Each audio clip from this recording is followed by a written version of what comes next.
guys! So yan na nga po yung mga sinibak kong kahoy kahapon. Ayan, at may purpose naman pala kung bakit ako nagsibak ng kahoy. Dahil yung mga kasama ko na namangka, nagpunta sila doon sa medyo gitnang laot. At eto, nakakuha sila ng maraming tahong. So ayan guys, tahong. At yan po ay pang-ulam. Libre ulam basta may sipag at may tiyaga. O di ba ang lalaki, hindi nabibilin.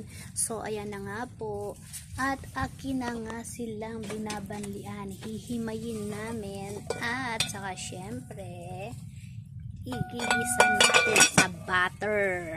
O di ba?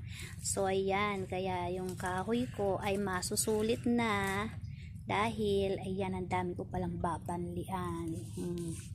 Dami kong babanlian, kaya sulit na sulit ang aking mga sinibak na kahoy kahapon. Ito, diba? Ang daming tahong, grabe.